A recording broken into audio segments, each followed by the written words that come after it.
Llegamos al final de la vida de David, con tanta sencillez, un gran rey, al punto en que a Cristo se le llama el hijo de David como modelo, ¿verdad? Y simplemente dice, murió, listo, lo enterraron. Quisiera yo resaltar las últimas palabras de David. Las últimas palabras son importantes. Nosotros guardamos como un tesoro las últimas palabras de Cristo, las meditamos. En Cuaresma es un tiempo muy rico para meditarlo. El Viernes Santo algunas personas tienen esa linda costumbre. Las últimas palabras vienen siendo como un testamento y que hoy le regala a David las últimas palabras a uno de sus hijos, Salomón, hijo de Betsabé. Y yo quisiera que resaltáramos algunas cosas. No sin antes decir que qué importante es pensar en el testamento que nosotros le dejamos a los hijos. Ustedes, los que son padres, dejan a los hijos. Hoy es muy fácil oír, a mí, yo escucho, es que yo quiero darle una buena educación a mis hijos, que sepan 2 o 3 idiomas, que sepan un arte, que toquen violín, que toquen piano, que sepan ballet, que sepan nadar, que tengan la oportunidad de un bachillerato internacional, y todas esas cosas son buenísimas. Se vuelven malísimas cuando eso es más importante que lo que da salvación. Lo que da salvación es la fe, ¿verdad? Da salvación es la fe. Yo no quisiera que me malentiendan lo que voy a decir, pero a mí, por ejemplo, si yo tuviera un hijo, Toto, tuviera un hijo, por muy buena educación, yo no lo matricularía en un colegio donde es contrario a mi fe. Toto, ¿verdad? Aquí en Costa Rica hay muchos, aquí que conocen, que el metodista, que no sé cuánto. O sea, un colegio donde no comulgue con mi fe, yo no pondría un hijo ahí. Por eso es muy importante qué herencia le damos a los hijos, y entonces pensamos, y que entonces hacemos un seguro de vida y que le quede esta póliza a fulano y que no sé cuánto. Y al final, dependiendo cómo haya sido la crianza espiritual, eso termina en pleito normalmente. Si no hay una muy buena crecimiento espiritual, es muy complicado. Ojalá que haya un deseo profundo de poder dejarle como herencia a los hijos un testamento que poco tiene que ver con los bienes. Ojo, David, quizá de las riquezas del momento de una persona superpoderosa y llena de riqueza. Vean lo que dice David. En aquel tiempo, y se acercaba el día de su muerte, David le hizo estas recomendaciones a su hijo Salomón. Dice, yo ya me voy por el camino de todos los mortales. Qué bien. Luego le recuerda, papito, vamos en fila. Voy yo primero, pero va después usted. No se lo olvide. No se lo olvide, porque hay una tentación de pensar que uno va a vivir sin morir. Es decir, que uno no va a vivir sin tener que darle cuenta a Dios, de tener esa cita con Dios donde hay que darle un informe de nuestra vida, de alguna manera darle cuentas de la administración que hemos hecho con nuestra vida. Entonces dice, yo ya me voy por el camino de todos los mortales. No es la traducción que más me gusta, pero es válida. Ten valor y sé todo un hombre. Fíjense, el primer consejo que le da es fortaleza para soportar y emprender lo que hay que hacer. ¿Verdad? Ten valor, sé valiente, porque la vida te va a poner de frente a muchas circunstancias buenas y no tan buenas, y eso enseñárselo a los que están cerca, enseñárselos a los hijos, La fortaleza, que es un don, también un regalo que viene del cielo, también hay que proclamarla y profesarla y enseñarle, ¿verdad? Que hay que ser valiente. Luego dice, cumple los mandamientos del Señor tu Dios, camina por sus sendas y observa sus preceptos, órdenes, decretos e instrucciones, tal como están escritos en la ley de Moisés. La segunda recomendación, si la primera es la fortaleza, la segunda es la obediencia. Sé obediente. Hay que descubrir cuál es la ruta que Dios tiene para mi vida y todavía tener la alegría de seguir esa ruta. Entonces, sé obediente. Un hombre, David, que en varias ocasiones fue desobediente a Dios y cada vez que fue desobediente tuvo que caer de rodillas y pedir perdón para encaminarse. Entonces le dice a Salomón, además de ser fuerte, sé obediente. Cumple la ley de Moisés. Cumple. Papás que enseñan a desobedecer a los hijos, ¿verdad? Poniéndolos en enredos, en trampas, desde pequeñitos. Una mamá que le haga una tarea a un hijo, le está enseñando a ser corrupto. Ay, es que yo quiero que el volcán sea el más bonito del grupo. Bueno, si el proyecto implica que el papá y la mamá trabajen juntos, qué dicha.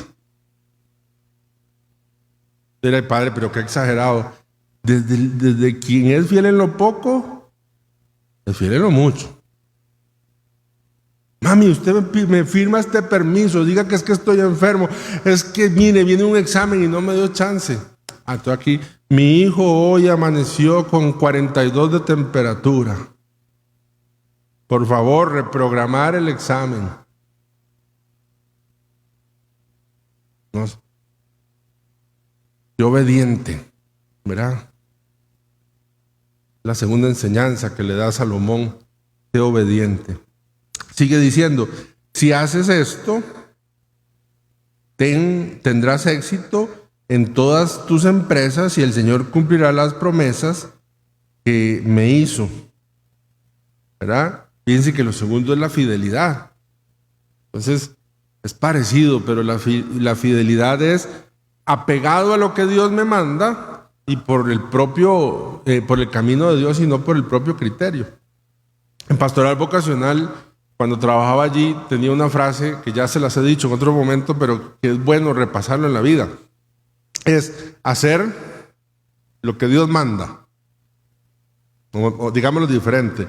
Hacer lo que Dios quiere, para que me sirvan los verbos. Hacer lo que Dios quiere, pero querer lo que Dios hace.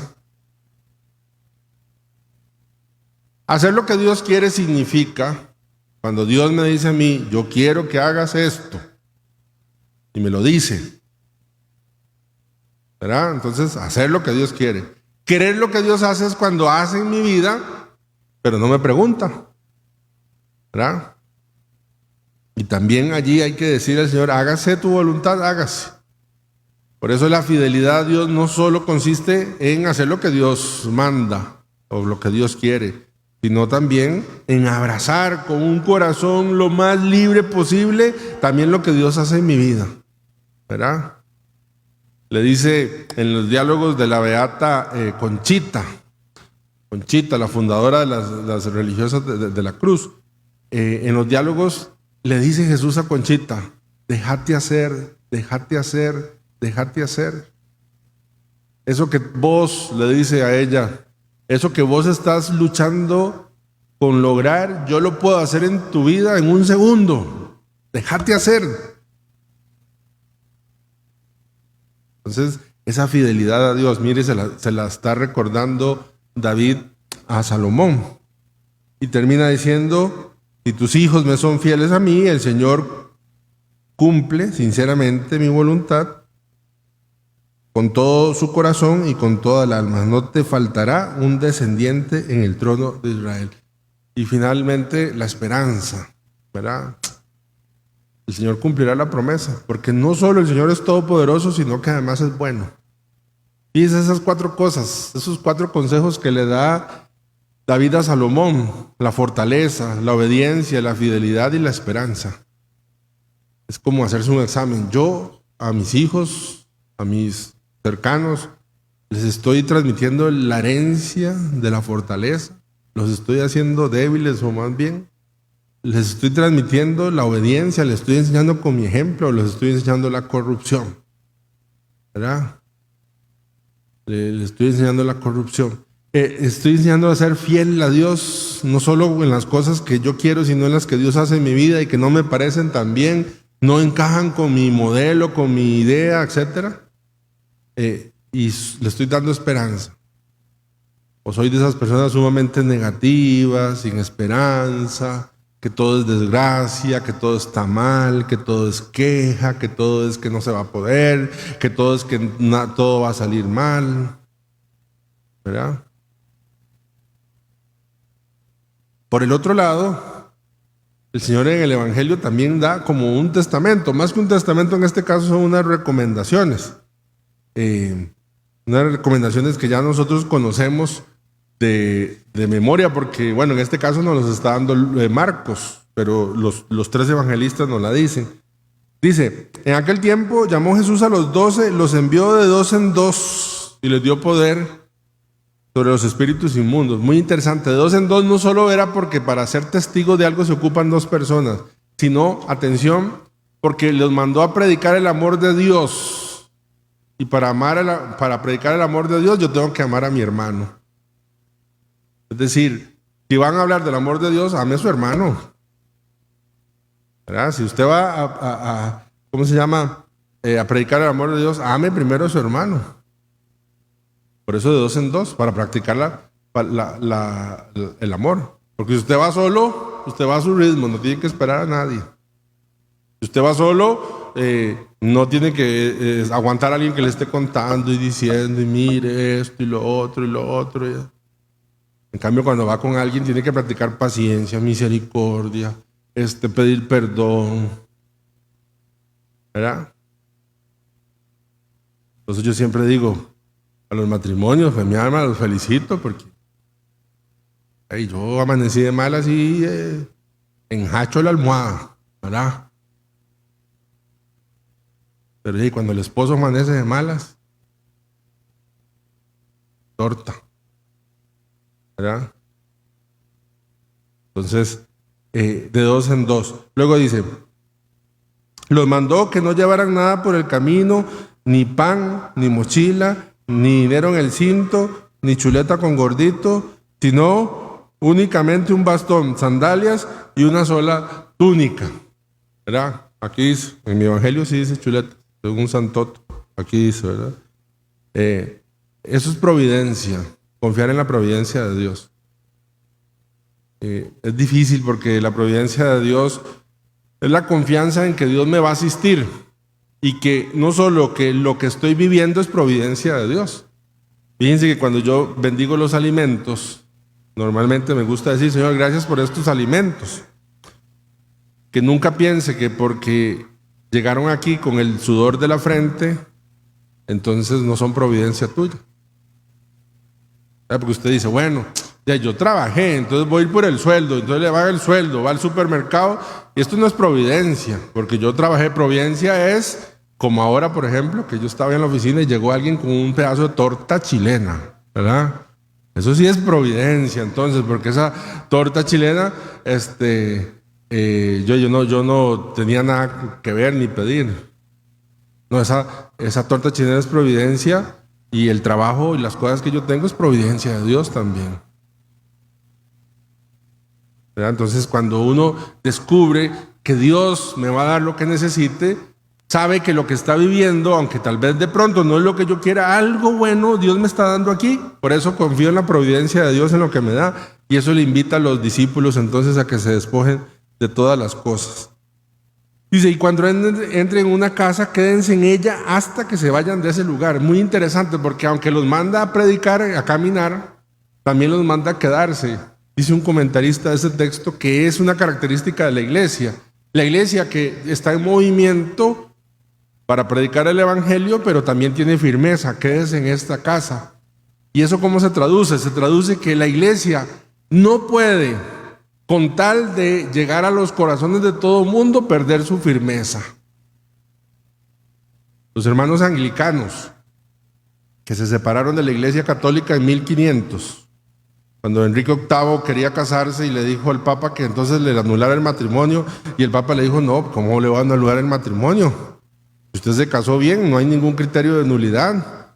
Entonces Enrique VIII dijo, bueno, de ahora en adelante Inglaterra se separa de la iglesia católica y yo voy a ser el Papa de los obispos en Inglaterra. Y así nace la iglesia anglicana. ¿Verdad?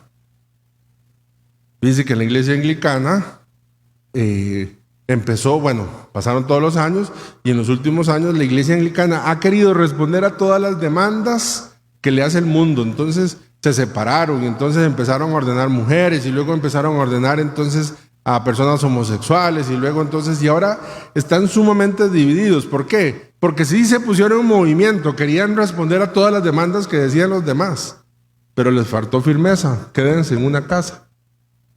Y el comentarista de este texto dice algo muy bonito: los manda a caminar, pero les manda a quedarse en una casa. La iglesia debe tener movimiento, pero también firmeza. ¿Qué padre? Es que debería tal cosa. La iglesia debería tal cosa. Pues, tranquilo. Es que la iglesia la sentimos anticuada, retrógrada. Tranquilo. La iglesia quiere ir al anuncio del evangelio en el mundo actual, pero necesita firmeza. No puede ir cumpliendo las demandas de todos, porque necesita ser firme en el evangelio. Entonces dice, quédense en ese lugar. Y luego termina diciendo, si en alguna parte no los reciben ni los escuchan, al abandonar ese lugar sacúdanse el polvo de los pies como una advertencia para ellos. Y esto significa que, entre muchas cosas, significa que la conversión es de Dios.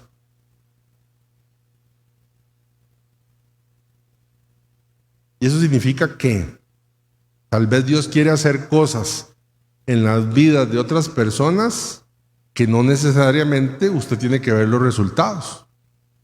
Usted no es el dueño de los resultados de su esfuerzo. Usted no es el dueño de los resultados de su esfuerzo. ¿Verdad? Uno quiere ver los resultados. Uno quiere ver. El señor Hugo, entre los consejos que una vez me dio cuando yo le pedí, me dijo, procura, me dijo, no buscar ver los resultados de tu esfuerzo. Porque ese día, o tu corazón se llena de soberbia, ¿verdad? Tu corazón se llena, que carga yo. O tu corazón se puede llenar de decepción, pensando en que entonces no valió la pena todo el esfuerzo que vos hiciste. Y es válido también para todos nosotros. No querer adueñarnos de los frutos de nuestros esfuerzos.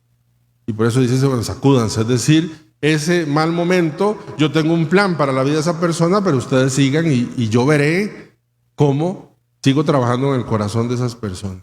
Muy bonito, muy interesante, muy difícil también de cumplir. Claro que uno quiere ver esfuerzos, ¿verdad? Estos dos testamentos, estas dos conversaciones que nos regala hoy el Señor. Pidámosle su gracia entonces, para que como David nosotros podamos crecer en fortaleza. Que nosotros podamos crecer en obediencia, que podamos crecer en fidelidad y que podamos crecer en esperanza, como se lo regaló David a Salomón. Gloria al Padre, al Hijo y al Espíritu Santo. Como era en un principio, ahora y siempre, por los siglos de los siglos. Amén.